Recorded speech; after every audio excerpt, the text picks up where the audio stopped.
If there's something you really want and really desire, it's on the other side of the edge.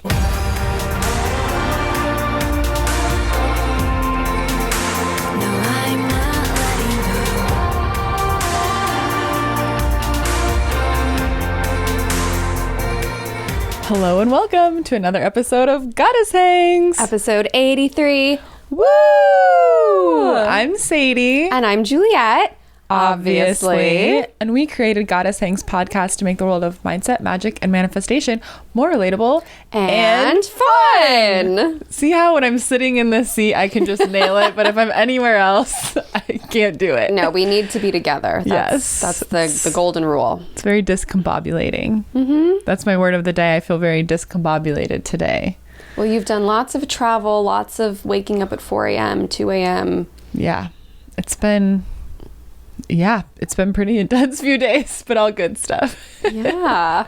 I still feel like we're kind of finally got our feet back on the ground after, maybe not you, but I feel like my feet are back on the ground post-retreat. Mm-hmm. Like I'm able to look at it now fully and be like, wow, that was incredible. That was a massive success. And tomorrow we already have another one launching for our Patreon only because the demand was so high to do another one. Yeah, so if you had FOMO and you're not in the Patreon, get in now because when this drops, we might have already sold a bunch of spots. It could be sold out. We don't know. We're doing a New Year, January in San Diego. We got this. When I saw that house, I was researching all of these. The next, we just stayed in a huge cabin. This time we were like, let's do California. Let's do Southern California, so it's a little easier for us to get to, and it'll be warm in the winter. We had this vision for the new year, bringing abundance into the new year, and I came across this house, and my first thought was, this looks like a Love Island set, and we must host a retreat here. So if you want to pretend you're on a reality television show. Oh my gosh, it's so bougie. It's got a heated saltwater pool with a swim-up bar and a water slide and giant fire torches. And the pool changes colors. And it's just, there's a tennis court and a huge grassy lawn. There's an outdoor kitchen, I think, as well as there's 2 or 3 kitchens. It's a huge villa. Yeah.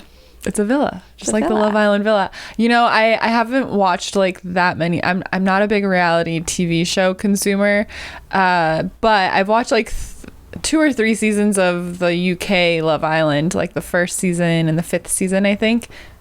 I don't know if there was any other ones. But what I'm getting at is they play the most ridiculous games on the show. Mm-hmm. And when I was really into it and watching all those seasons, because I kind of had this phase where I did it all at once, I was like, I want to have a Love Island birthday party to put those ridiculous games together. But now I don't have to do it for my birthday. We can put together some funny, cute games to play at the villa. What is the theme of your birthday this year? The theme of my birthday this year is Disco Cowgirl, which is really an excuse for me to decorate my house with a bunch of disco balls and never take them down again.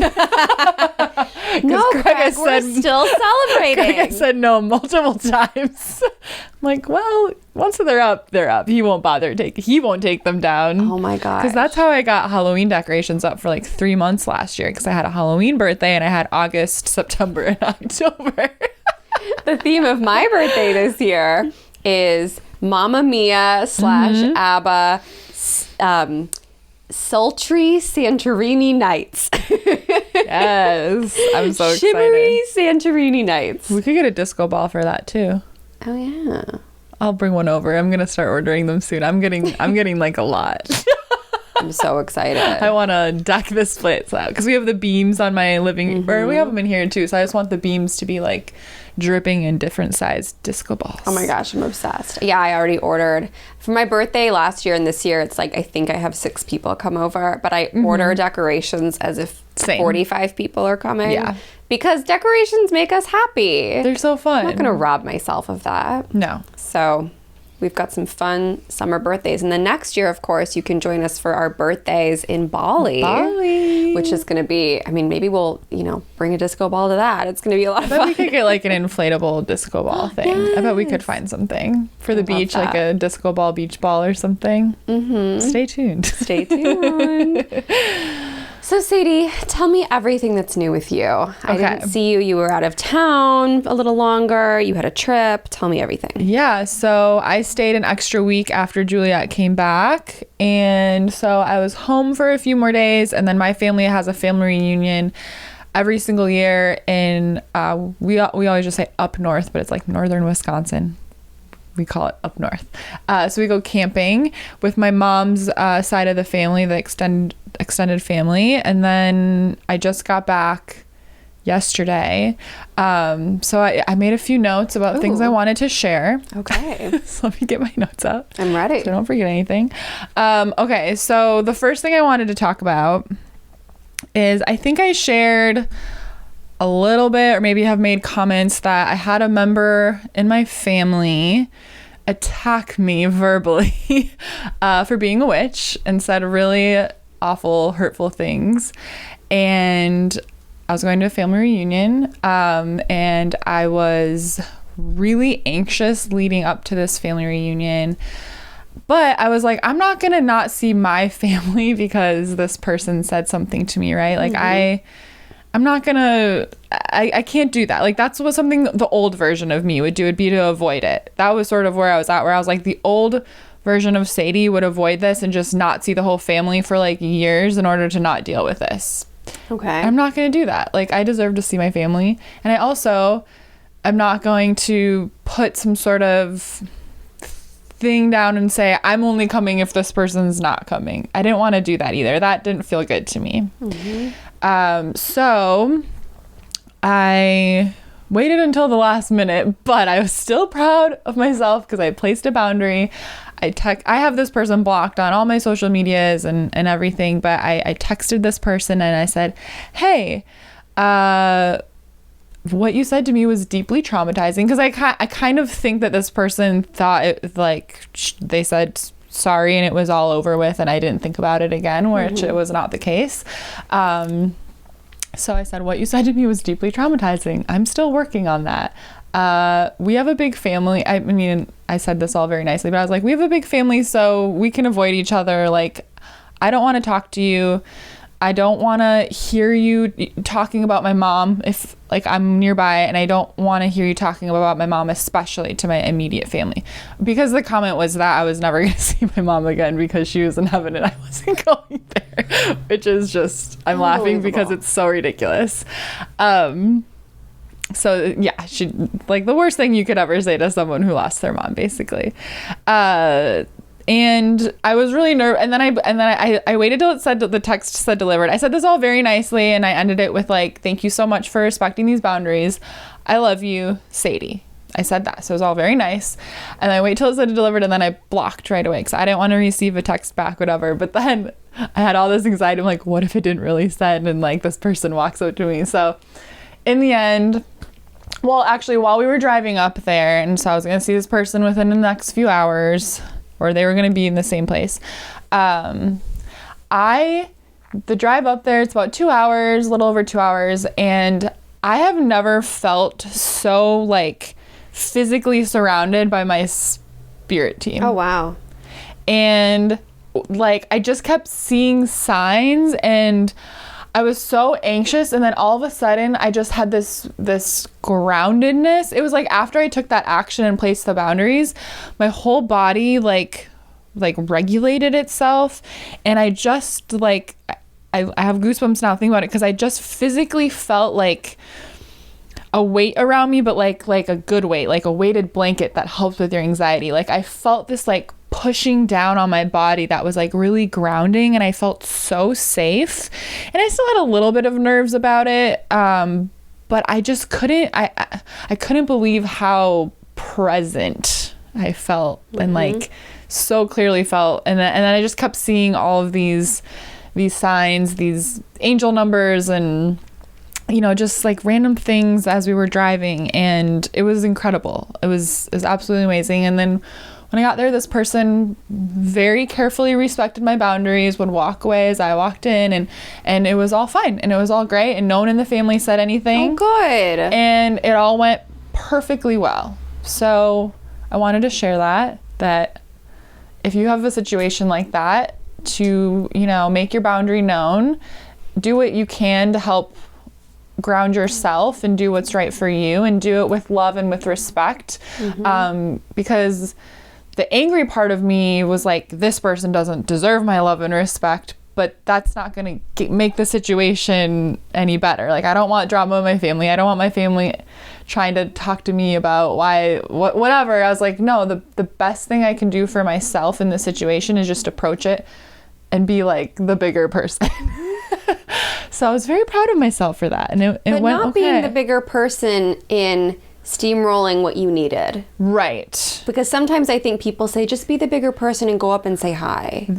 I had this very clear visual of like the old me, if I would have made it there, probably first of all would have just not gone. But if I would have made it there, I would have just let this person walk up to me and hug me out, and they say like, you know, I'm sorry about that. I would have been like, oh, it's fine. It's no big deal. I had that very clear like timeline play out in my head, and sort of this pat on my back of like, good job, because that wouldn't have been the right thing to do. That wouldn't have been being the bigger person. Like, you're right. So I just felt really, I was like, damn, Sadie, you've grown.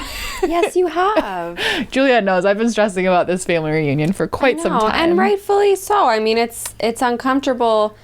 It's uncomfortable when somebody says something or does something that is so inappropriate, and then it becomes our responsibility to figure out how to create space. It's like, why do I have this job now? Like, it was awful, and now I have to deal with it. Right. Yeah. Yeah. So that was so beautifully handled. Thank you. Yeah, I felt good about that. The other, I wanted, because you had just, I think, texted like, oh, I decided on an ABBA-themed birthday. And then when we were driving up, my youngest brother, Tommy, the little one, he was like, Sadie, do you like ABBA? And he started playing an ABBA song. And I was like, wow, what a that was one of the synchronicities. I was like, oh, I'm in alignment. Totally. I was also laughing thinking about some of this. Juliet was there for my brother, who's in the middle. I'm the oldest, so Tommy's the baby, Luke's in the middle. And some of the funny shit he said while I was home. Luke is like very like I don't know, it's very innocent and sweet how his brain works. Like, for instance, Juliet, he was like, well, one of the things he said, he's like, so you've never been anywhere like this before, while we're like at my house and we're in the country or whatever. But we all went out to dinner as a family with Juliet, and we're just waiting for our table, and he's like, so Juliet, what kind of soil do they have in California? Oh yeah, I forgot about that. He's like, what is it, sand? Is it clay? Is it like a mix? And we were like, I don't know. He's so weird. He just wanted to know. I really like him a lot. I like your little brother too. I didn't have much time to like really connect with him. He doesn't connect as much. He's like a little more closed. But yeah, Luke's very funny. He's hilarious, and it's like he's funny when he means to be funny, but he's even funnier when he's not trying to be funny. To be fair, he is a teacher, and like he's taught multiple subjects, and I think one of them was like about geography and like what's it called when you're like learning about that stuff. So I was like, oh, I don't know. I was like, why are you asking that? Is this how you make small talk? There's 7 of us sitting at a table for 4. Yeah. We couldn't have been more crammed, but I loved it. I didn't care. Yeah. Your dad was a little confused by the setup. Yeah, he was not happy, but he's not the kind of guy that'll speak up and say something.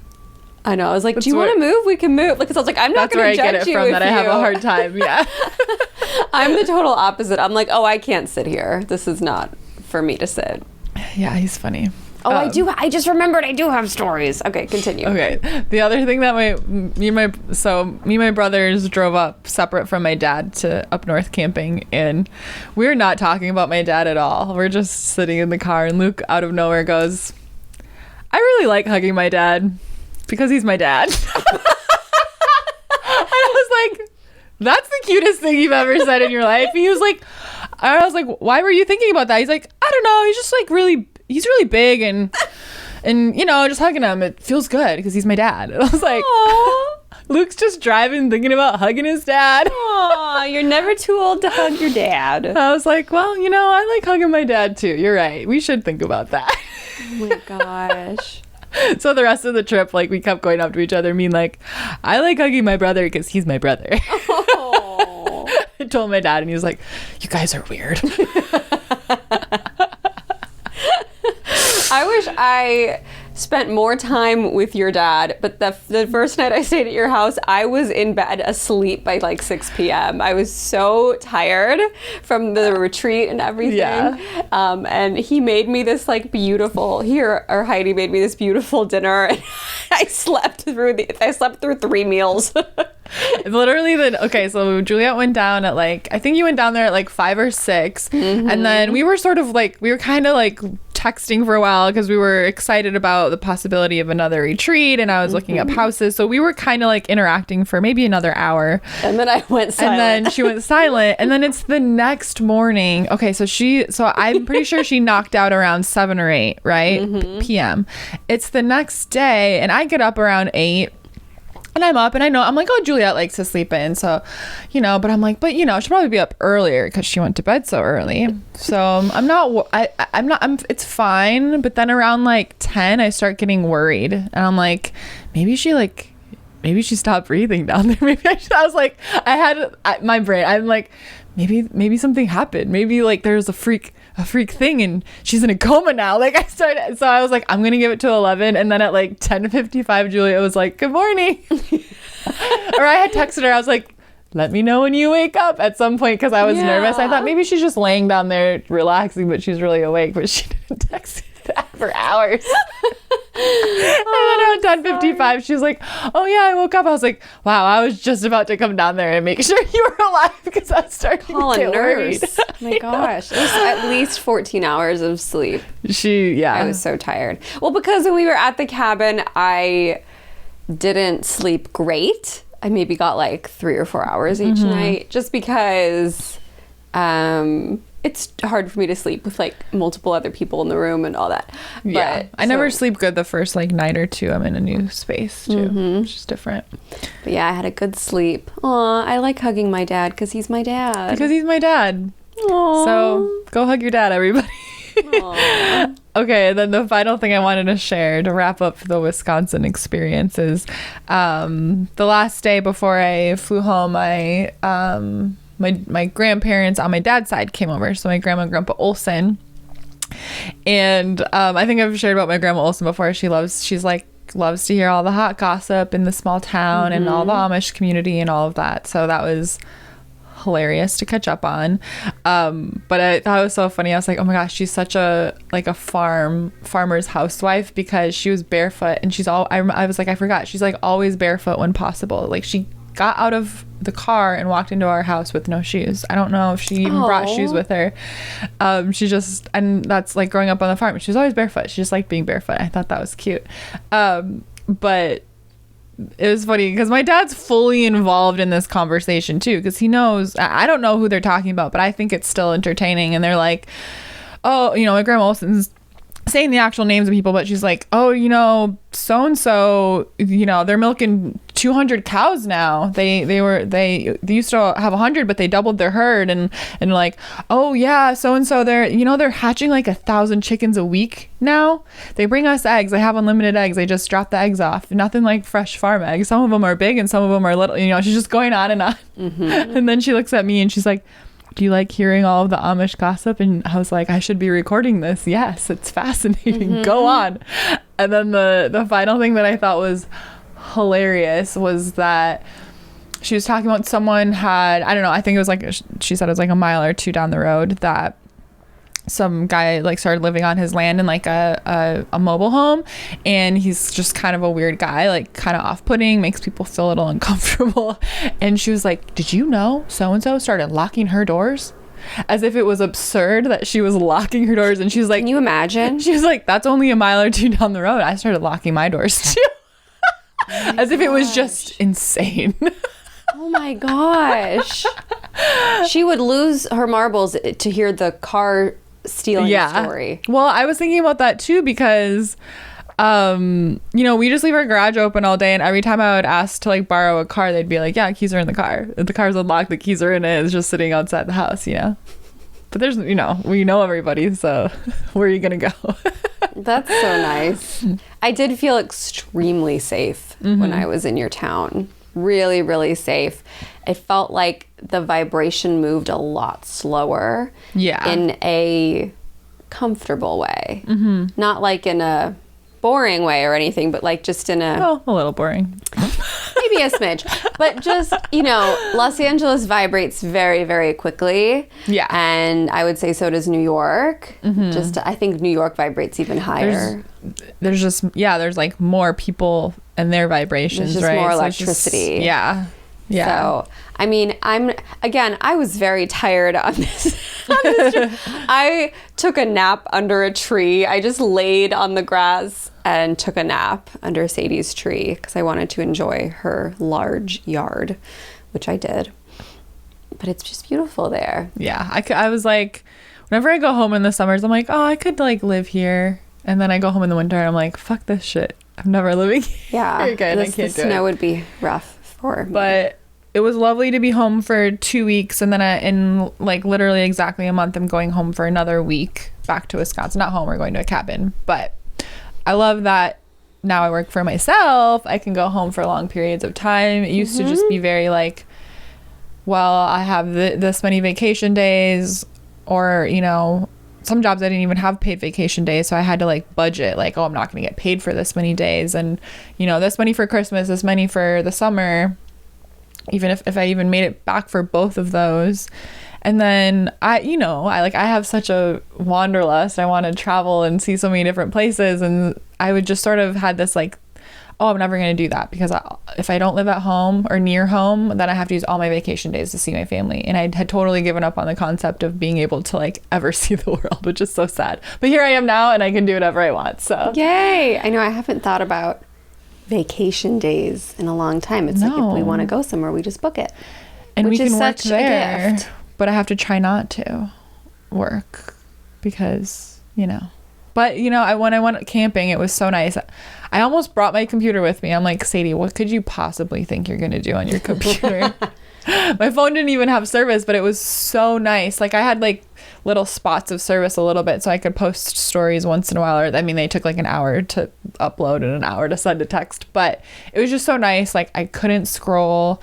My emails weren't popping up. I was forced to disconnect, and I came back with such a renewed energy. And I think it was like a perfect storm of like the retreat and all the work we did there, and how amazing that felt to just be with everybody, and then being with my family, and then just being completely disconnected, like no phone, no computer, being forced into just like total detachment from my business and thinking about that. And yeah, I just came back. And the crazy thing is that I feel like, I'm curious how you're feeling after the retreat. It's been like 2 weeks now. I feel like we wrote vows to ourselves, and we really like worked on like releasing parts of ourselves that are no longer serving us, and stepping into this version of ourselves that we really desire. And I've had like a little bit of a struggle the past few months. I've been in kind of like a scarcity mode, like kind of struggling to like feel grounded in like the direction I want my business to go next, and all of these things. And so that was my intention, was to release that scarcity, step into abundance mindset, make decisions from that place, abundance, love, that's it. And then I had this like wonderful break, and then I came back, and like all of these things are just happening. Oh, nothing makes me happier than when I get these like 1.5-minute voice messages from you, because I'm like, great, I love running with ideas, and I love that they channel through you. And so I'm like, great, that's what we're working on next. Yeah, very excited. I started getting, the visionary came around, that version of me, and I was seeing all this stuff.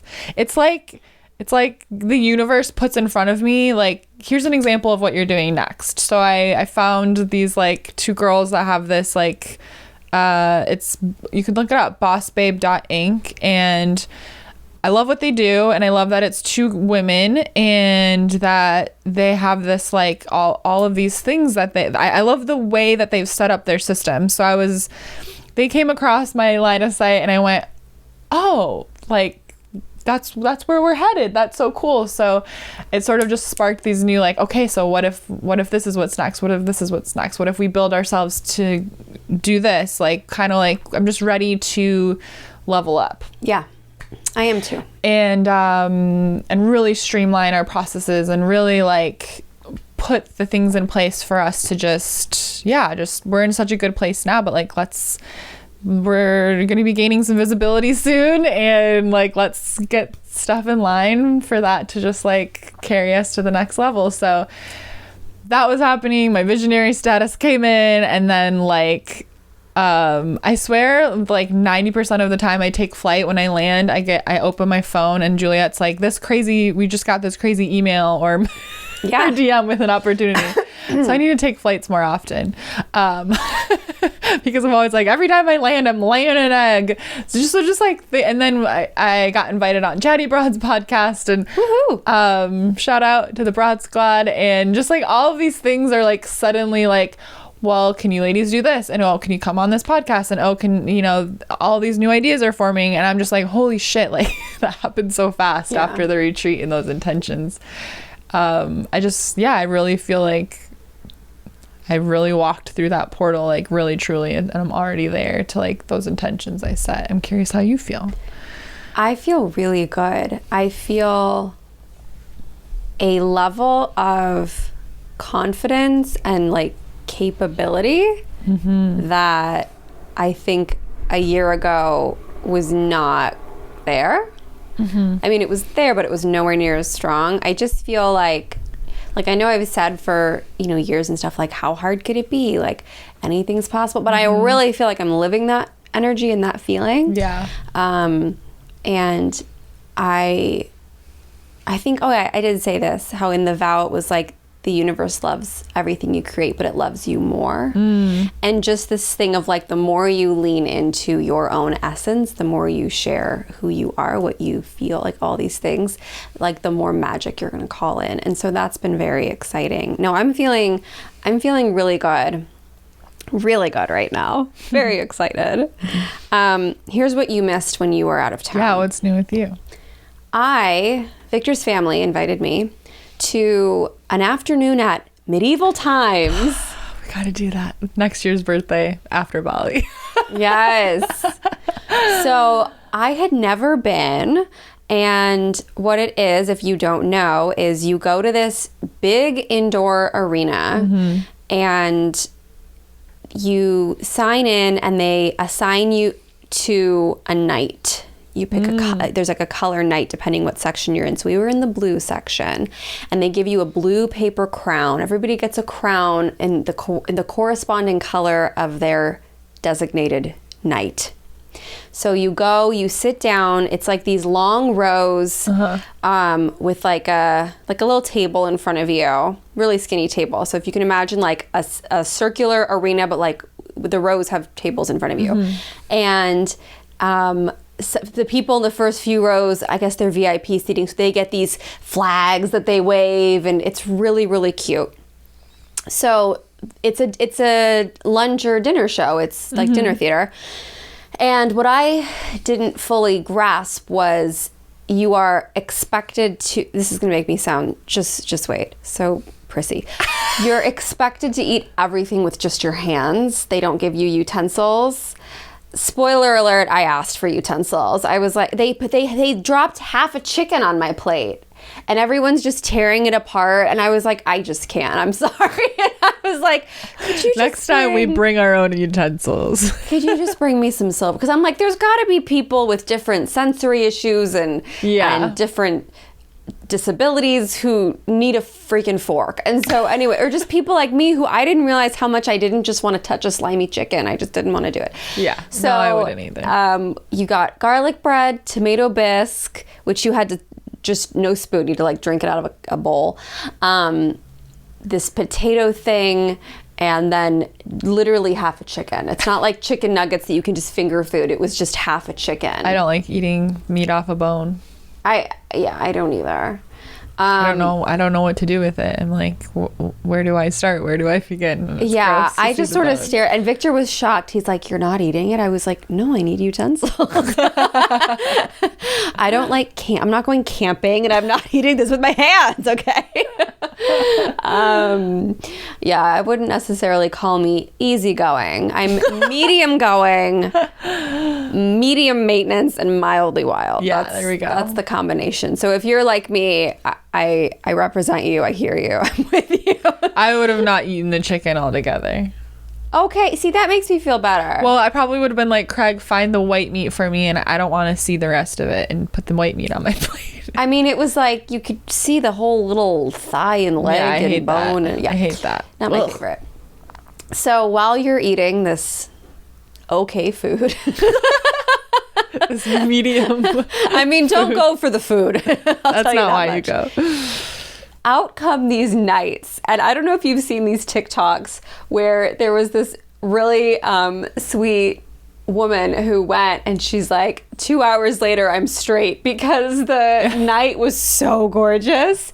They hire really young, attractive, athletic, long-haired young men. Long-haired men, my favorite. I know, me too. To ride these horses. And they're all in the night attire, and they go fast, and they compete, they joust. There's a queen and some other guy, and there's all this dialogue. It's a full-on production. When they do the joust, they have to put these nets down because of the shrapnel. When like the what is it, javelin? I think hits the shield, like wood explodes everywhere. I mean, it was, then out would come these horses that would do the little dressage, like boom, boom.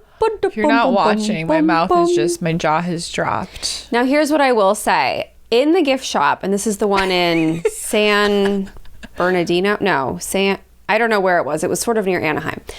There's these glass walls, and you can see into all the horse stalls, which is cool. You can see all the horses. I did have a conversation with one horse, and this was the feeling that I got. And this is just a feeling. I didn't feel like they were being abused. I didn't get an abuse feeling. But I also didn't feel like they were thrilled. It was almost like, nah, time to work. Like, yeah. And I have this video, and if anybody was near me, they must have thought I was just on something, because I was filming the horse, and all of a sudden I felt like they were talking to me. And I was like, oh, another day? You don't feel like doing it today? I know. And I'm just talking to this horse, and I just...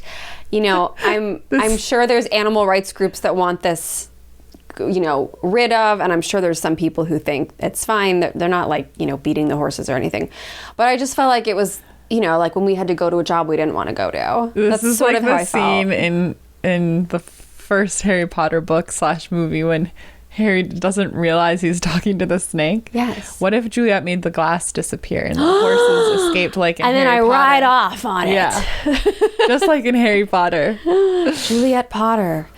I would have loved that. I would have loved that. Funny. So yeah. You were literally having the same conversation with those horses as Harry was. Kind of, yeah. Basically. He's like, oh, bred in the zoo. You never seen Brazil? Oh, bummer. Oh.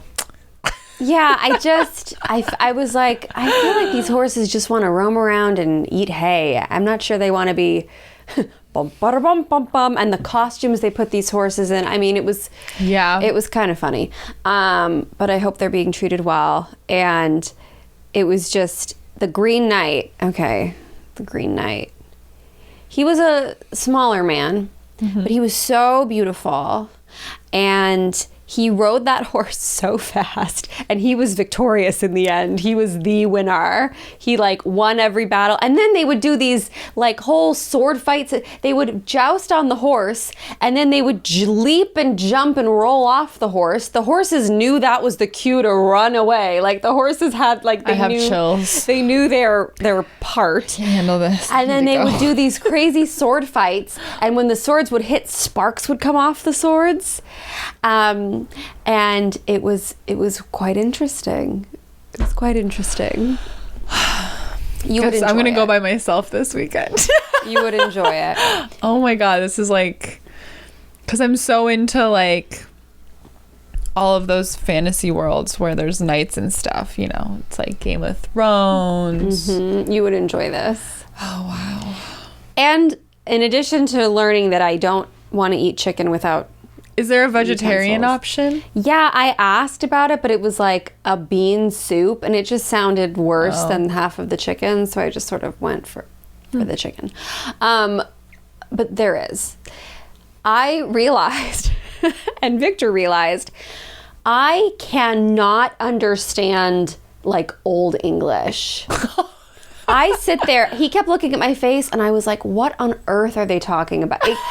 I could not follow it. Like Shakespeare vibes? Yes. Oh, that's pretty hard. That's how they were talking. I can, you know, here, good lady. Hello, good sir. Like, I can go with a sentence like, let the games begin. You know, I can hear it. But when they start talking about anything longer than 4 seconds, my brain, truly understand Spanish better. They could have been talking in Spanish and it would have made more sense to me. So I learned that about myself too. I don't know if I know that about myself, because I feel like when it's in a show, they tone it down enough where there's no... You're going to go to medieval times and you're going to say, Juliet, what are you talking about? It was so easy to understand. Maybe. Because I've tried to read, you know, I love reading, but like I don't really like reading plays, so that's part of it. But like, I love a lot of really old books. Like particularly, I love like old Russian literature. So it's not about it being like old and it's not for me, but yeah, like a play, and I've tried to read Shakespeare and I'm just like, I don't get it, you know? Are you the same as me? Are you prone? Do you prefer using utensils, and can you understand Shakespearean Renaissance-y? I don't even think this was the Renaissance. This was like pre-Renaissance. It was like Dark Ages. Anywho, so that was Medieval Times Day, which was so much fun. And then a couple days later was the 4th of July, which felt weird this year. Yeah. And there was this little meme that I saw going around that said, it feels like my friend was mean to me, but I still have to go to her birthday party. I saw like a TikTok of someone, it was like the 4th of July, it's the 4th of July, or it's America's birthday, and he's like on the phone with his friends. He's like, what do you mean you're not coming? I ordered like 20 pizzas. And she's trying to explain, like, yeah. That's sort of how it felt. So I just felt funky that whole day, which, you know, it made me feel... I feel like with everything going on, I have a level of empathy now for other groups that may have felt funky about the 4th of July in years past. And I've always felt like America's like an imperfect but like ever improving kind of place. Yeah. But it is scary when it feels like things are moving backwards. So it was kind of a funky day, but I was like, you know what, I'll just go see some fireworks. We went down to the pool. So many of our neighbors that we love were there, and some of our friends came, and we did have a really nice day. But it did feel weird. Yeah, I agree. I felt like, I was like, oh, I have a new understanding of like, not everyone has always felt like that, you know, we're America, the land of the free. And that just has never been the case for everybody ever. And so now to be kind of put in that group, it feels like more, I'm like, oh wow, like I guess I didn't realize. It gave me a new understanding of how probably people, specifically BIPOC people, have felt for and our LGBTQI plus, am I saying all the letters, community has probably felt for a very, very long time. And I was like, oh wow, I didn't realize like what a privilege it was to like not think this during a celebration like this. So it sort of gave me a new sense of understanding of like my own privilege and some of those privileges being taken away. Not us, we're in California, we're safe. But just feeling that like, oh wow, a new level of understanding for some other groups. So, you know, learning moment, appreciate that. But shit is scary right now. It's really scary. It's really scary. It's really sad.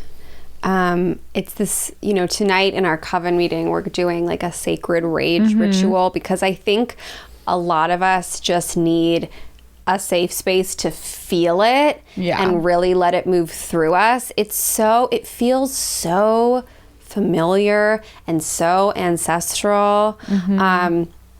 I was having this moment yesterday, which is sort of related. I wanted to just wash my clothes in the bathtub. I didn't feel like going down the hall. As funny as that sounds, I was like, I just don't feel like doing that.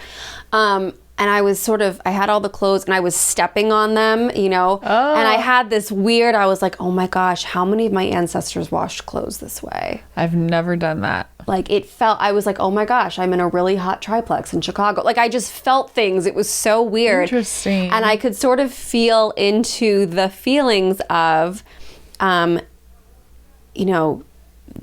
experience of being a woman has historically, now, I mean, maybe I'm sure before the patriarchy really took flight, it was different. But for many, many hundreds and hundreds of years, historically been this way. So it was just like, it's just a weird moment. But I also me and Victor went to this really beautiful restaurant in Santa Monica called Elefante. And we were walking around in Venice after, and we passed by a little library.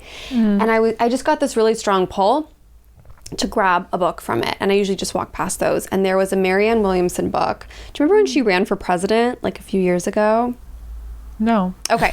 Well, Marianne Williamson ran on the Democratic ticket, and she's like it would be like if you or I ran. She is. I probably just wasn't aware of like who she was, and that's why I don't remember that about her. Now I know who she is. So okay, I was obsessed with her. I thought she would be remarkable. But anyways, she's the spiritual teacher, and she's an author, and the book was called A Woman's Worth. And I was like, I'm taking this home, and I'm maybe 12 pages in, and it's already just about how we are so like unique and so powerful, and like how important it is. She talked about how important it is to tap into like the goddess energy. I mean, it was spot on. Well, maybe we'll do a reading of it one week on the podcast. But it was just so timely, and it came out in 93. It's an older book, but it's this thing of like how do we come together? How do we maneuver? Because that's the thing. Women have always had to maneuver. We've had to maneuver. Now we have to maneuver again. So it's like, how do we maneuver? How do we join together? How do we support one another? Because the powers that be, I think, have always tried and will always try to make us feel like we're less than, like we're a second-class citizen, like all these things. But in my soul, and we chatted about this at the retreat, I'm just unwilling to go there. I'm just unwilling to go there. I don't buy into it. That doesn't mean it's not happening. That doesn't mean we don't have to fight for it. That doesn't mean all these things. But just on like a cellular level, I just know that none of that's true. Yeah. Well, it's interesting because when you look back to like Native cultures, most of them are matriarchal. So it's always the woman leading, the woman sort of being looked up to, and making decisions for the community and all of these things. And then the modern world decided, no, patriarchy time. So I think that is a testament to when we go back to those cultures, and there, there's still cultures out there today, of course, that are more in touch with their native roots. And you see, like, when we're more connected to like Mother Earth, right? It's not Father Earth, Mother Earth, and our roots and our ancestors, and sort of a more, I guess, simple like way of being, like not all of this stimulation and like the capitalism we live in and all of this stuff, which I think there's so much great about our modern society, of course. But when we go back to sort of like where we began, it's like, it's all about the mother. Yeah. It's all about the goddess. And then somewhere along the line, it's like men were like, oh, we can't have that. We have to be the powerful ones. And it switched. And it's like, I don't know. It's interesting. Yeah. I hope more than anything that somehow someone is listening to this in 50 years and 100 years and things are different. And they go, what an interesting piece of history they lived through. They feel a chill right now because they're like, oh my gosh, like, whoa. Because I feel in my heart ultimately, I mean, if you just look at numbers and like how younger people feel and believe versus older generations, like eventually we're gonna move in a more loving and empowering direction. It's just gonna take time. And it's like, I think it's like all we can do is like take care of our hearts, take care of our souls, take care of, you know, other women, other people who can get pregnant, other people with uteruses, and, you know, vote. That's what we can do. I think it is like one, you know, there's both sides of like how connected we all are. Like, you know, yeah, we can get really caught up in social media. We can be following things or seeing things that are not good for our mental health. But I think a benefit of us all being so connected is that we're so aware that we are not the only ones with a full human experience, because there's so many beautiful souls online being vulnerable, sharing their stories, bringing humanity back. Like, I think when we don't always remember that, like, oh, like you are having just as in-depth and what's the word I'm looking for? Just like a broad, deep human experience as I am.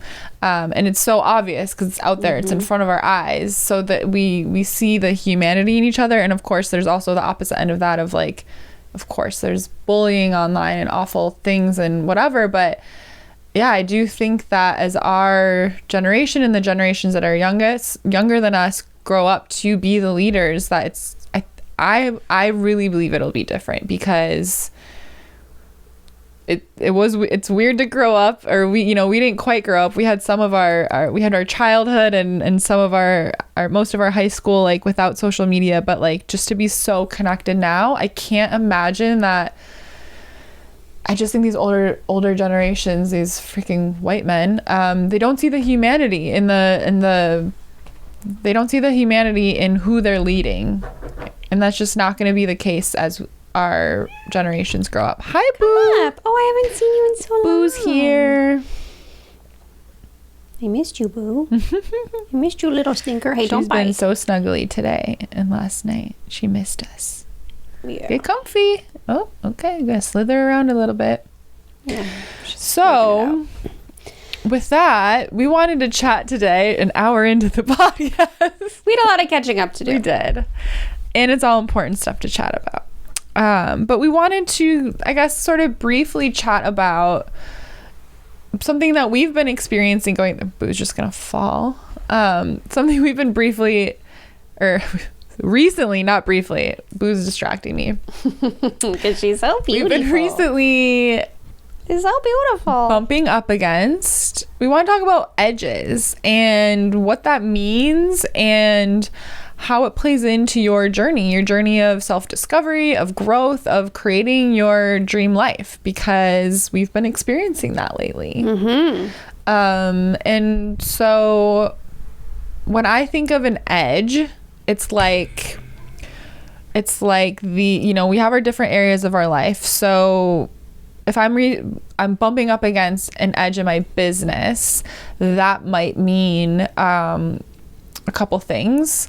It could mean the level of income. I've reached a certain point and I'm bumping up against this edge, and it's really hard for me to energetically get to past that point. Like, I've bumped up against an edge of like where I'm comfortable and where I feel like, there might be worthiness work to do there, limiting belief work. It's like this wall that you've sort of placed for yourself in an energetic way.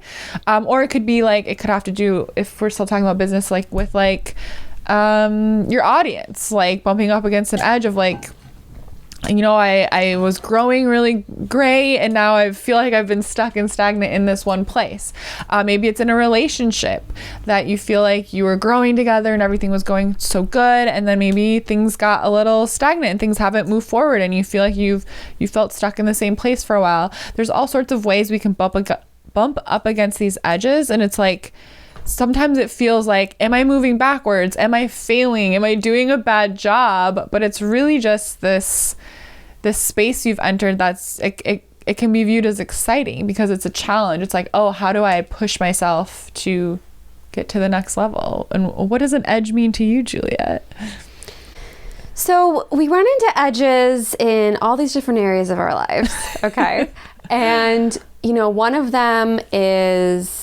The first one I'm thinking of, because I know that when Bryn Daler was on, we talked about it in a romantic sense, in a sexual sense, when we are like, ooh, this is new, this is different, I've never done this, I don't know if I want to proceed, like, should I stop here, should I push it a little bit? Same goes in our lives. I will bump up against an edge sometimes in the way I show up online, and I've been playing with that a little bit. We had this fun moment at the retreat where it was like, you know, what do you want to call in? What do you want to release? And I was like, I just want to be hotter. And that's just never any word that has ever been used to describe me or that I've used to describe myself. As hot? Yeah. That's not true. Oh, thank you. I mean, Victor thinks I'm very hot. Yeah. But I think, you know, whatever was told to us in high school gets ingrained in us. And it's like, I was not a hot girl in high school. Really? Oh, yeah. Were you like cute instead? Like hot versus I was cute? like I just can't friendly and this. creative and cute. Like I wasn't asked to prom. Like I wasn't like hot ticket item back then. Gotcha. Okay. But I think people would say I was like friendly, creative, and like pretty, maybe. But then there were like girls who were hot. Gotcha. And I'm ready to be a hot girl. I think you're a hot girl. Thank you. Thank you.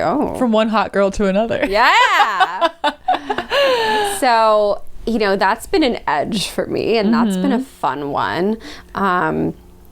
In our business, it's like we sort of bumped up against it a little bit in our most recent launch because the way that we did things for the first round of Quantum Goddess were not working. We were not yielding the same results. And so we really hit an edge there of like, okay, how do we approach this differently? How do we, you know, share more information in a different way? How do we come at it from a different angle? How do we get behind, you know, this new price energetically? Like raising prices is a new edge. Investing more, that's a big one. Yeah. We have edges in our finances. It's like, oh, I'm willing to spend this much on something, but never would I spend this other amount. And these are edges that we create. And the only way to get past that, if we want to, is to push past it. And so that's why a lot of people will invest $5,000 or $10,000 in coaching or in a program. And just that action alone puts them, like, it's not even the coaching that does it. It's the investment they made. It's the fact that they pushed past such an edge of theirs that all of a sudden they open up in this whole new way. Yeah. Sometimes just the act of paying can do that. Of course, you know, we don't advocate for you to be irresponsible in your spending, but sometimes that'll do it. Well, and I think I've seen it very true. And I think I've brought this up before, like with my Activate Your Magic program, when it was first being created, I think I charged like $100, $200 for it, and people didn't really finish it. Some people got a lot out of it, but there was a higher percentage of people that didn't complete it or didn't take it. Maybe they watched the videos, but maybe they didn't do all the journaling. They didn't take action through it. But now I charge $888 for it, like $900 for it, and people show up for the calls, they complete the coursework, they take inspired action, it's the same program. So it wasn't that I had to make it so much better. I knew how much I wanted to eventually pay for it. It was more about getting my energy there, bumping up against my edge of my capability to sell something at that price. But the worthiness of the program was always there. It was always worth that much. And I honestly think it could be worth more than that. But when you charge somebody more, or rather when you charge somebody less than what something is worth, you are not doing them any favors. Really, truly. Because we get more out of things that we invest more in. We dig deeper into it. We appreciate it more. We value it more, of course, because we paid a higher value for it. So it's like, from the seller's perspective, we're pushing up against an edge to feel our worthiness and selling something at that point. And then it's about building the trust. And then our clients are there and they're bumping up against their edges of trusting themselves to invest in something, and it's up to them to find that value in it. Like, we're giving them all the value, but if you don't participate in the program, if you just bought it and do nothing after that, of course you're not going to get the value out of that. So it's really been an interesting, I think that's we had this more difficult launch. We like being transparent with you guys. We worked really hard for this launch. We've selling has been really, really easy for us the past while, and we bumped up against this edge. And what's interesting is, one, we learned how to launch better, and our next launch will be so great. And two, it made me get into that visionary zone of like, oh, like, what's next? How do we take this even further? Like, what else are we offering in this realm? Like, I want to, like, we were tested and we showed up because we believe in this thing, in Quantum Goddess, so much. And we're so obsessed with it. And I think it made us both realize, like, oh, we are obsessed with helping women build businesses. So we're going to keep launching this program. And what else can we do for this clientele, these people that are ready to be entrepreneurs? So it's been exciting, but it's been hard. It has. I think another edge just came up for me, and this might be something that you can relate to, beautiful listeners, beautiful besties, is being open about your witchcraft practices, your spiritual side, your intuition. You watched my journey with that unfold. That was really hard for me. It felt unsafe. It felt uncomfortable. There's all this fear. That was such an edge. And so, Boo, you cannot participate today. You are being too feisty. I'm so sorry. I'm going to try again, though, because she's tenacious. And you know what? We do like that go-getter energy. She's pushing up against our edges. Against my edge. But I just don't want you to sit on my lap today because you have a dingleberry and your claws are going to ruin my beautiful new pants. They already are. Okay. So go to your mother. Come over here or you have to go. So, ow. Let go. You can bump up against edges spiritually as well. And settle down. The only way out is through. Look at her. The only way out is through. It's like you have to, if there's something you really want and really desire, it's on the other side of the edge. So it does feel weird. It does feel uncomfortable. You do feel vulnerable. You do feel like a little unsafe. Your ego's going to freak out. You've probably felt this way when you click pay on something that's a higher investment than you're used to spending, or when you share more of yourself with other people or online, or you share a big piece of your story. Like, it's, our edges are very malleable if we allow them to be. Yeah. I have another actually really good example of an edge that I'm going through. Ooh, tell me. Life is just speeding up right now, I feel like. So, I've been talking about how I really want to start a family kind of soon, right? Like, I have baby fever. I want it to be like a year, maybe 2, but like that's in the foreseeable future for me. For the first time, I'm like, I want this, and I don't want to wait that long for it, right? Okay. And Craig thought I was joking for a while, but he's taking it more seriously now. And it's really actually brought up a lot of stuff for us. I feel like now that he's like, okay, and actually for the first time on Chatty Broads, he said, I'm ready to have a baby. And I was like, did you just seriously say that? Yeah, it was crazy. We're not going to do it right now. Don't get too excited. Bali first. Mm-hmm.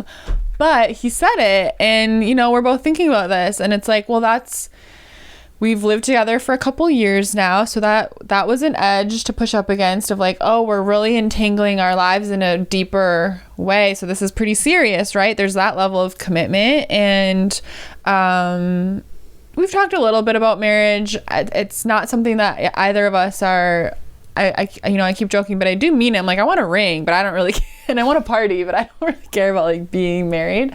But this baby thing, and so we're ready to, like, within the foreseeable future, to like level up the relationship, right? And it's really brought out a lot of funky stuff for us. Like it's like we're pushing up against this is a new edge for us.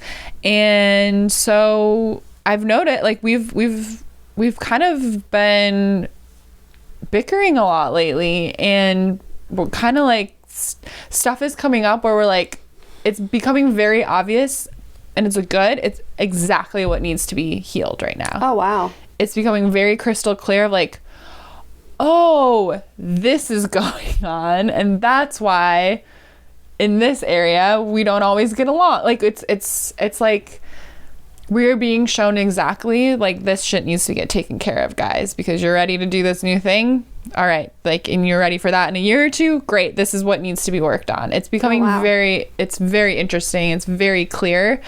So I think that's an example of like a relationship edge of like, when you're kind of like, okay, I'm ready for this next thing, and that's like, oh, that's an even new level, whether it's like marriage or having a kid together or moving in together. It's like, that's an edge. That's a big thing.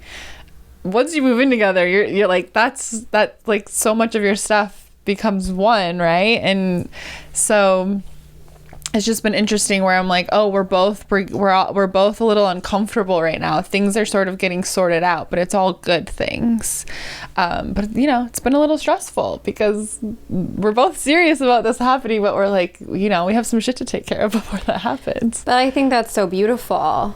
It's so funny. I was driving here. I was thinking about how, because in our house, there's a lot of marriage conversations, and how that's a big edge. As deeply as I want it is as much of an edge, because it's like, you know, your identity kind of changes a little bit, and your name might change. Although even if I legally change my name, I'm not changing it publicly. Like, yeah, I think I'll probably legally change it if we get married, so that I have the same last. Well, if we didn't get married, I would make my kids have my last name because I fucking made them. But so we could all have the last name. He could Craig Conan Olson. Yeah, that sounds nice. I know. I always say, come on, do Victor Piper Salazar, and he's like, no, I'm not doing. But for that. Business, I would never change. I would just be I am Sadie Olson forever. Same. Yeah. But like, that is a little scary, and also we don't have to change anything, but it's. You know, well, it's a big option. Look at Kim Kardashian West and her fragrance line. She had to nix that whole thing. There's just all these things coming up because it's like stepping into a different version of ourselves. Even with a baby, I think about it, and we talk about it a lot. And every day he's like, oh, we're going to have a baby. And I'm like, you know, I'm very fertile at this moment of the month, and I was like, well, today would be, of course, I was like, today would be a great day, and he's like, no. It's like we're both excited, but it's a big edge, and you know, it's gonna be so interesting and amazing and scary and wonderful and exciting to push past all of that and to like embrace these new sides of ourselves. Because my mom always says, she's like, there's men, there's women. Of course, this is her very like linear way of looking at it. I'm not acknowledging other or non-genders. There's men, there's women, and there's mothers. She's like, it's motherhood, it's a different breed. And so it's just very like, it feels like an edge. I'm like, I don't know how to do that. I don't know how to be that. Yeah, I think the thing is like, you're never going to be ready to clear that edge, right? You just have to sort of, I'm just picturing of just sort of that, like, you know, the water's going to be so fucking cold, but you just kind of hold your breath and hold your nose and you jump in and you're fine. You're like maybe shocked at first, but you're fine and you actually feel really good. In anything you want to do, in any edge you're feeling, you just have to sense, like, deep down, do I want to do this or do I not? Because if you don't want to do it, do not jump in the water. Do not make the investment. Do not have the baby. You know what I mean? But if you are like, I really want it, I'm just terrified. The only way to get past that edge is to jump. Yeah. And Sadie and I have done a lot of edge pushing and a lot of jumping in the past 2 years. Yeah. Like an unbelievable amount. I mean, if you watch like episode 1 versus now, like there's a different energy in the air. Totally. And even what our life was a year before that, like it's just wild. It's wild what can happen when you see your little limits in your bubble and you are willing to be brave and make it a larger bubble and a larger and a larger and a larger. And I almost feel like the bigger your bubble is, the harder it is for somebody to come and pop it. Yeah. I just made that up right now.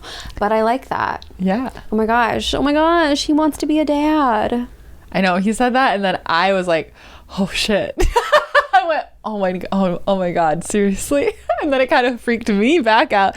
And then I got in my head, I was like, well, no, and then I got back to the space of like, no, I'll wait another 5 years because I have to do all this stuff. And it's like, Sadie, you can do all of those things and be a mother. And that's what I'm excited about is especially, like I've said this before, but in our Patreon community, we see so many cool moms that are like moms and artists and moms and all of these different things.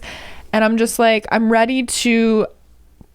excited for the opportunity to show up and be visible and be like, I'm a mom and I get to do all this other shit too. So fuck whatever you think that moms don't do, because I'm going to do it all. I love that. I'm going to push those edges. Did I tell you that? So we have a really beautiful big 2-bedroom apartment, and one of the bedrooms is I almost called him office, is Victor's office. His office. Victor's office slash I'm gonna say a closet. Really, he has so much stuff. And I don't have a thing in that room. It's like his own room, and that's just the way it worked in our family. That's how it works.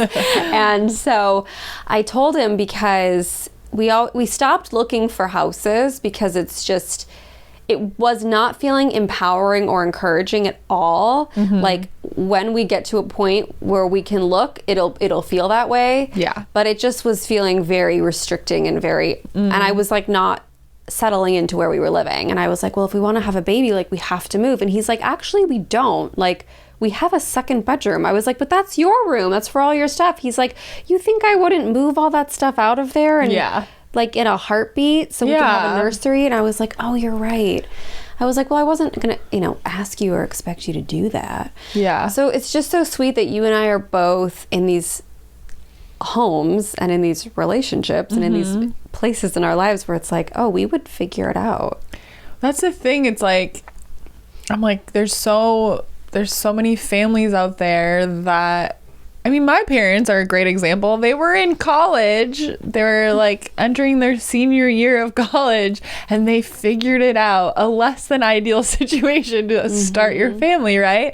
So I'm like, that's an example so close to me, but there's so, I'm like, I feel like I'm nowhere near well established enough or at the place, financially or with my home that I want. But I'm like, my parents had me and they had a roommate that would wake up and rock me back to sleep so my mom could sleep. Like, we're in a great place. And with that, year, like, I think we both kind of want to give ourselves a year or two. It's like, so much can happen in that year or two where it's even better. And it's just like holding that intention of like, this is where I want to be when I start my family, and I want to start my family soon. So let's figure it out. The edge. I know. I sort of feel the same way. Isn't it great when we're both sitting here with our big bellies? We're going to put this outfit back on. This is going to be a great maternity dress. This is not going to be well, I can't wait. I'm gonna wear all sorts of crop tops, so my huge belly's always hanging out. Oh my god, so cute. I can't wait to have a big belly. I know, me too. So when I was a little girl, I'd always shove stuff up my shirt and pretend to be pregnant. I'm like, I don't know if I'm more excited to have a child or just to be pregnant. And I hope, I know a lot of women have like really miserable pregnancy, so I'm praying that I have a healthy, wonderful experience, but we'll see. Let me tell you how this is going to go down. I think I'm going to love it. You're going to be the happiest pregnant person there ever was. I'm going to be sick as a dog. And that's just the way I just know it. I know I'm going to do it, and I'm going to be like, that was the worst 9 months of my life. Did your mom have a difficult pregnancy? Horrible. Oh, yeah. See, my mom hated it. I don't, because I don't remember my brother Luke, but my brother Tommy, I remember because I was 9. About to turn 9 when he was born. And so they told us after like that 3-month window, and I don't remember her ever showing any, I have no memory of her like being sick or like noticing that she was like, had a lot of morning sickness or anything. I feel like I would have noticed that. I was a very observant kid, and I didn't get out much. And then, I just remember her like being so cute. Like she'd always like rest her coffee mug on her belly or have her little hands, like on it. And then I would always be like, Mom, can I set like my book on your belly and see if it stays? And like, I just loved when she was pregnant. Like as soon as Tommy was born, I was like, can we do that again? Like I wanted her to be pregnant again so bad. There's a mom that I worked for many, many years. When her first baby was 1, and now she has 4 kids, and the oldest is like 8 or 9, I think. I haven't seen them in a long time, and I miss them. But she was the happiest pregnant person I've ever seen in my life. She would be 8 months pregnant and like painting the ceiling and mowing the lawn. Like nothing stopped her, and she was so cheerful. Yeah, and she never complained. And I was like, can I please have that? Yeah, we're gonna affirm it for you. It's gonna happen. Affirm. I know. I remember we had this really cute book when I was little, and we read it while my mom was pregnant, and it had the different like months and like how big the baby was. Aww. And how mom might be feeling. And I remember my favorite part of the book was like there was so much of the time where it was like mom's probably tired and and whatever, and then like at the very end there was like mom's got a burst of energy in month, I don't know which, I was like maybe month 8 or whatever, and that might have been like the nesting phase too or something, but it just showed, it was like this little cartoon illustrated, and mom was at like an aerobic class with this huge belly. And Aww. I was like, that was my favorite part of the book. Oh, I'm excited for us to bump up against that edge together, and for all of you to witness it happen. That's going to be so unbelievably special. Yeah. And then we're going to have little babies that are going to run around at the goddess retreats. Yeah, we're going to have a family-friendly goddess retreat. Yes, summer goddess bring all summer the babies, camp. But you have to take care of your own kids. Maybe we'll bring some teenagers to help us. Yeah, we'll hire some daycares. Yeah, they'll do some activities or something. Yeah, we'll actually, that'd be fun. Get like a property that has like cabins or something, so little families can stay in cabins. I'm very excited for our lunch today because in our Beyond Quantum Goddess group, we did a whole call about Q3, because now that we're in July, we're in Q3 of the year. And it was an amazing call. If you graduated from Quantum Goddess and you want to join so you can rewatch that, let us know. Yeah. We can get you in. But it makes me excited to go to lunch with you today because I'm like, we're going to have our Q3 meeting, which I'm very excited about. And my goal for us this quarter is to bump up against more edges. Yeah, we got some work to do. I'm excited. Yeah. So in short, after a 55-minute catch up and 20 minutes 7-minute mindset topic, you will feel it because you'll feel like you want it, but you're also a little nervous and uncomfortable. And just know that that's all normal. And the only way to be the kind of person no, you keep ruining my pants. And I love you more than anything. But I do also love these pants. I love these pants more. I'm just going to sit like this. if you desire something and it scares you, that is an edge. It is always worth, in our experience, pushing that boundary, because the more you push it, the more comfortable you get, the bigger that bubble opens up, and the more you become the type of person who is the type of person you want to be and has the type of life you want to have. If we never, ever, ever, if we always hit an edge and then just retreat, we will never grow. We can't succeed. We can't have all the things that we want. We'll just stay the same as we were in like middle school. And then it's going to be really sad when you look at your yearbook and it says, don't ever change. And you're like, oh my God, I never changed. Yeah. Always change. We're always changing. We're always growing. We can change our minds about what we want to. Maybe bump up against an edge and you realize that's actually not what I wanted. I want this instead. That's great too. Edges can teach us a lot. So if you're in our Patreon community, let's chat. Like, what are the edges you're bumping up against? If you want to join the Patreon, it's so fun. We have a Discord server with almost 80 babes in it. All sorts of categories of different chats, dreams, psychic moments, spells, deities, witchy resources. We have a main chat. We're chatting it up about our new retreat come January. That's open to the Patreon only. But you can join anytime and get in on that retreat. I would do it soon because it's going to sell out. And it's just the most supportive, wonderful, magical space. And now that we got to spend like a full weekend with just a small chunk of that community, it felt like everyone was there with us in a way. And it just sort of really, it's not that I didn't believe it was all real before, but it really grounded me in the reality of like how amazing our community is. And how real it is. It's so real. We have babes joining every week, every month. So you're not too late to get in on the fun. You will receive the warmest welcome. Everyone's going to be so excited to meet you. And let's chat about edges. Juliet and I are in there every day. It's so fun. Let's pull here. Ooh, yeah. I'll pull from Intuitive Magic Oracle. Sadie's going to pull from our brand new Quantum Goddess holographic deck. We will pull a card to give us, the collective, some guidance about edges. I'm so proud of both of these decks. They're so beautiful. Shine on this one. If you're watching the video, the holographic is so good. And then the cards themselves on the reverse side are so bright and colorful. And then this one's like a little yummy hug. Yeah, that one's very nurturing. A little bit like slower energy with that one. This is the Wisconsin deck. Yeah, this is the LA deck. Flashy, pushing you to take action. Pushing you to bump up against some edges. And you know what? I think this is a great edge card that I pulled. And, let's say if you come across this episode on day one that it drops on Monday, you can still pre-order this deck for a discount. So make sure you get your pre-order in today, the day that this episode releases. It'll be for sale to the general public very, very soon, but we're taking pre-orders right now. We're so excited. Do you want to do yours first? Yes. So the card that I pulled is Resilience with a mushroom. We love little mushrooms. You can make it through anything. Rise up, beautiful soul, and keep going. I think that's so spot on, because when we hit an edge, we might feel defeated.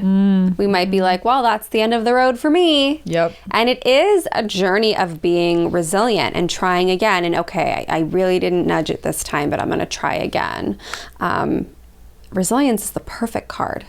And how many times have we said, like, when you feel like giving up is like such a good sign that you're so close to the biggest breakthrough? Like, literally, that's what we're talking about. It's the edge. It's like when you feel at that point where you're like, what am I doing? Why do I even bother? I'm giving up. That's when you're so close. You're so close to breaking through that edge, baby. Okay, I pulled a rich witch card and an inspired action. So it says, share the abundance. Do something nice for someone else today. Make a donation, leave a big tip, or go out of your way to make a kind gesture. And I feel like this goes right along with the resilience message, because when we are bumping up against an edge, when we're facing a challenge, we can kind of go into scarcity mode. We can go into fear mode. And a great way to counteract that is and a great way to get back into the abundant energy is to share the abundance. It might feel a little counterintuitive if I'm feeling scarce, should I really be sharing my abundance? But yes, because it'll get you back in that energy. It will feel really good, and it doesn't have to mean money. But this week your challenge is to do something nice for someone else. That's your inspired action of the week. So make sure you go pre-order your Quantum Goddess holographic deck. Oh my gosh, it's so pretty. And we have low stock on our Intuitive Magic Oracle. So while you're there, you might want to also grab your Intuitive Magic Oracle deck, because they're so fun to use together. They're like the perfect. It's like a beautiful message and a beautiful action. Someone's being feisty. Boo is trying to eat the plant again. She's like, Mom, I'm starving. As if I don't feed you. Okay, so we told you about the retreat. We told you about the Patreon. We told you about the decks. We gave you a special reading. We talked about edges, and we got to hear that it's good to hug your dad because he's your dad. Because he's your dad. And we're both going to get pregnant in like 2 or 3 years. Craig's ready to have a baby. I can't believe it. Now I'm freaking out. I'm like, never mind. Just kidding. I'm ready. Kind of. Maybe. Edge. So this week, really reflect on where you might be feeling discomfort and when your intuition is calling you to push past that and go for it anyways. Because in our experience, like we've said, it's brought nothing but good into our lives. Yes, absolutely. We'd love to hear how this episode inspired you. Chat with us in our Patreon, DM us. We'd love to hear from you. Make sure you're on our email list. Every Monday, we send out a love letter. It's a brief little recap of the episode, plus an oracle card reading of the week and a Goddess Hangs challenge. It's a great way to integrate what we talk about in these episodes into your life. It's journaling prompts, actions, all sorts of ways that you can really solidify what you're learning in the episode into your life, because listening is one thing and taking action is a whole nother game. Make sure you're following us on Instagram at Goddess Hangs is our podcast Instagram. I am Sadie Olson. I'm at Juliet.Piper. Check out our website, goddesshangs.com. There's all sorts of fun merch. And yes, even a blanket with our faces on it. The blanket you never knew you needed. Oh, it's my favorite blanket. I snuggle with it on the couch. Super soft, for real. Anything else? I think that's it. We love you. Thank you for being our best friend. We cherish you so much. And we'll see you next week. Bye.